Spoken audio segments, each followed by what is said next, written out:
Good morning, everyone. Students, we have started our 8th chapter. It's Mitchell the Otter by Gavin Maxwell. Yesterday, we have discussed some paragraphs of this chapter, and now we will discuss the next paragraph. Okay, we will start now.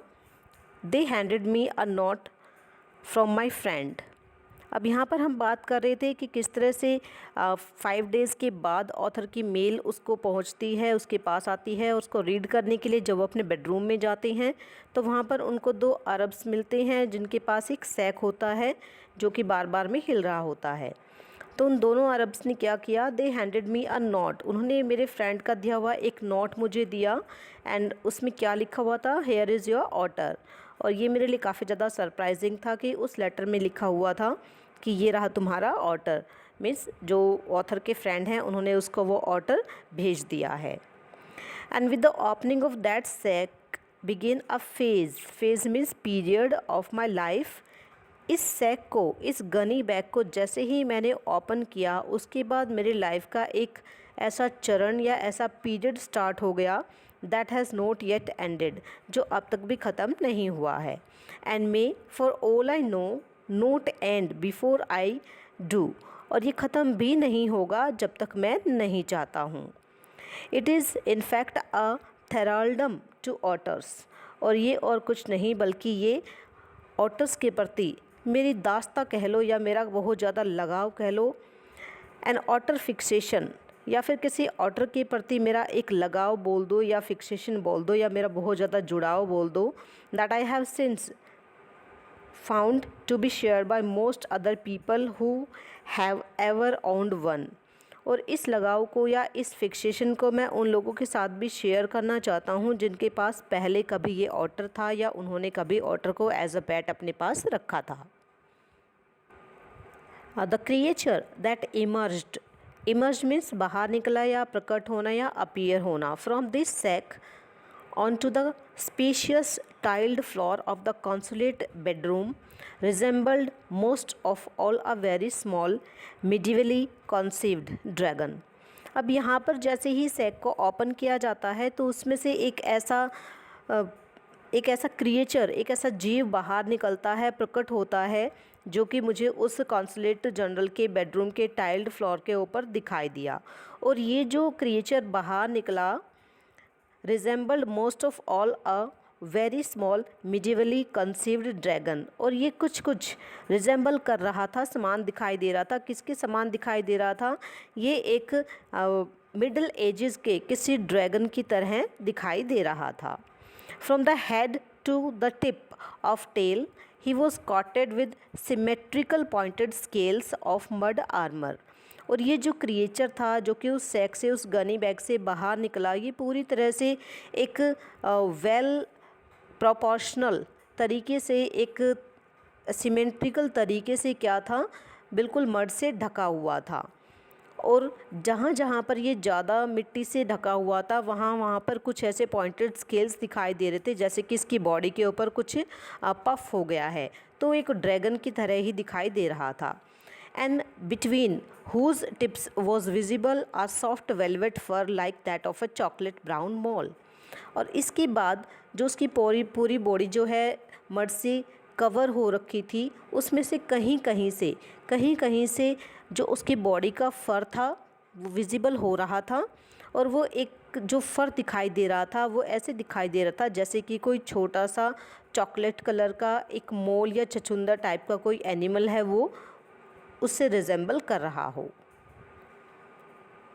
He Shuk himself, ही यहाँ पर किसको refer करता है? He refers to the otter.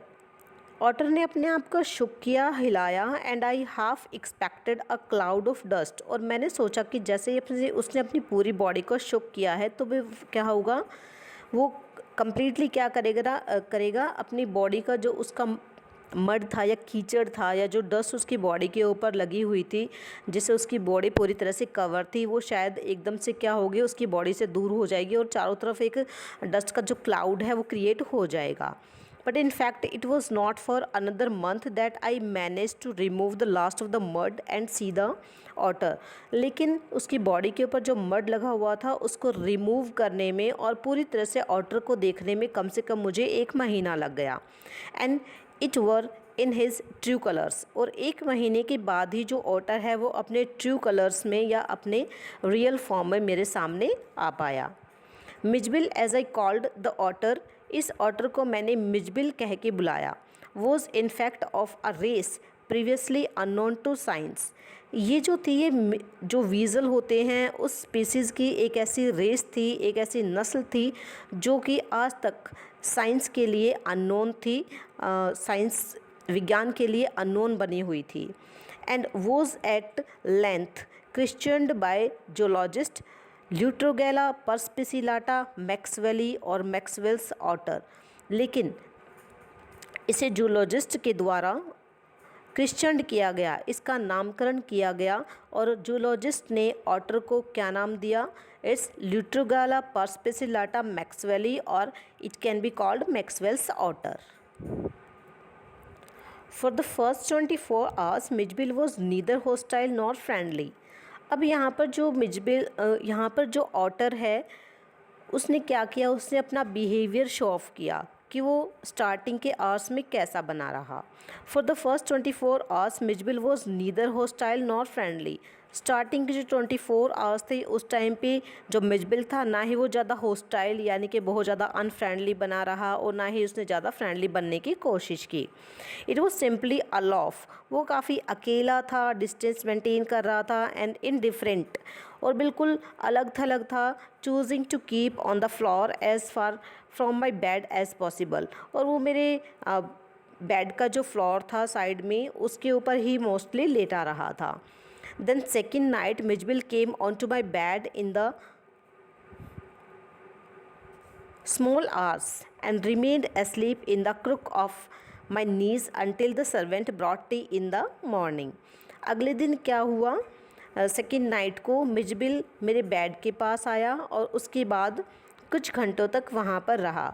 इसके बाद उसने क्या किया, वो मेरे जो घुटने हैं उनके बीच में आके सो गया और वहीं पर सोता रहा जब तक early in the morning servant नहीं आया और उसने मुझे चाय के लिए नहीं उठाया. And during the day he began to lose his apathy and take a much too keen interest in the surroundings. इसके बाद जो ऑटर था अर्ली इन द मॉर्निंग वो बेड से उतरा और उसके बाद उसने अपने सराउंडिंग्स, अपने आसपास की जो चीज़ें थी उसमें बहुत ज़्यादा इंटरेस्ट लेना स्टार्ट कर दिया. इट मीन्स वो काफ़ी ज़्यादा फ्रेंडली बनने की कोशिश कर रहा था और जो उसने अब स्टार्टिंग के 24 आज तक बिहेव किया था, अब जो उसका बिहेव है वो बिल्कुल कम्प्लीटली चेंज हो गया है. I made a body belt for him. अब यहाँ पर ऑथर ने क्या किया, उसने अपने ऑटर के लिए एक बॉडी बेल्ट बनाया. तो इससे हमें क्या पता चलता है कि जो मैक्सवेल है वो अपने ऑटर को बहुत ज़्यादा लाइक करता है और इसी वजह से अपने अफेक्शन को शो करने के लिए उसने अपने ऑटर के लिए क्या किया है, एक बॉडी बेल्ट बनाई है. And took him on a lead to the bathroom. और उसके बाद उसको बाथरूम की तरफ ले गया. where for half an hour he went wild with joy in the water, plunging and rolling in it. इसके बाद वो हाफ एन आवर तक उस वाटर के अंदर, पानी के अंदर बिल्कुल ऐसे वाइल्ड हो गया, बहुत ज़्यादा अच्छे तरीके से खेलने लग गया, उसके अंदर रोल होने लग गया. Shooting up and down the length of the bathtub under water and making enough slosh and splash for a hippo. और उसके अंदर पानी को उछाल उछाल के खेलने लग गया जैसे कि कोई हिप्पोपोटामस करता है जब वो पानी के अंदर होता है. तो यहाँ पर हमें पता चलता है कि मेनली जो ऑटर्स होते हैं वो ऐसे एरिया में पाए जाते हैं जो कि वाटर से सराउंडेड होता है, घिरा होता है. और इसी वजह से कुछ समय के बाद उसने पानी के अंदर ज़्यादा इंटरेस्ट लेना स्टार्ट कर दिया और प्लस में अपनी जो एक्टिविटी हैं वो उसने अगेन शुरू कर दी हैं जब वो पानी के अंदर जाता है. This I was to learn is a characteristics of otters. अब ये मुझे पता चला कि इस तरह से पानी में नहाना, पानी के अंदर स्प्लैश करना, स्लॉश करना और अपने आप को बिल्कुल पानी के अंदर रोल कर लेना, ये ऑटर्स की एक कैरेक्टरिस्टिक्स होती है, ये उनके ट्रेड्स होते हैं, ये उनके गुण होते हैं, उनकी विशेषताएं होती हैं। Every drop of water must be, so to speak, extended and spread about the place. अब ये पूरी कोशिश करते हैं कि जो पानी के अंदर जाते हैं तो पानी की हर एक बूंद को वो बिल्कुल फ्लोर के ऊपर क्या कर दें, गिरा दें। A ball must at once be overturned और if it will not be overturned he set in. वो किसी भी बॉल के अंदर जो उनके लिए टब वगैरह मेंटेन किए जाते हैं जिसमें वो अपने आप जिसमें वो नहा सकें, तो पूरी कोशिश करते हैं कि जिस बॉल के अंदर या जिस टब के अंदर वो बैठे हैं उसको पूरी तरह से वो ओवरटर्न कर दें या उसका पूरा पानी जो है वो बाहर निकाल दें। और अगर वो उसको पानी को बाहर निकालने की कोशिश करते हैं या उसको ओवरटर्न करने की कोशिश करते हैं, अगर ये कोशिशें नाकाम होती हैं तो वो उस टब के अंदर बैठ जाते हैं और जब तक पानी पूरी तरह से बाहर नहीं आ जाता है वो उसके अंदर छपाक करके या उठते बैठते हुए नहाते रहते हैं ताकि पानी ज़्यादा से ज़्यादा वो वेस्ट कर पाएँ।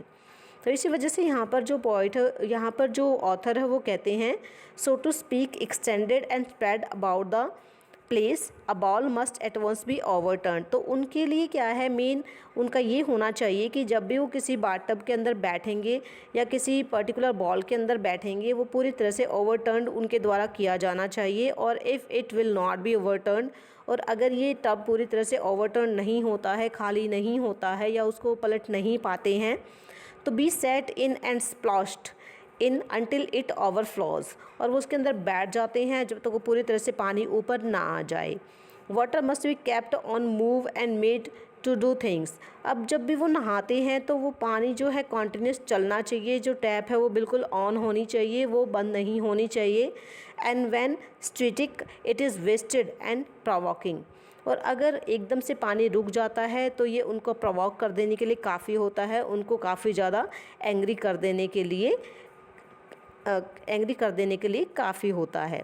यानी कि उनके लिए पानी का बहाव चलते रहना चाहिए। अगर ऐसा होना बंद हो जाता है तो इस वजह से उनके अंदर जो एक एंगर है वो क्रिएट हो जाता है और वो थोड़े से वाइल्ड हो जाते हैं। So students, it's enough for today and we will discuss the next paragraph in our next video. So thank you students and stay home, stay safe.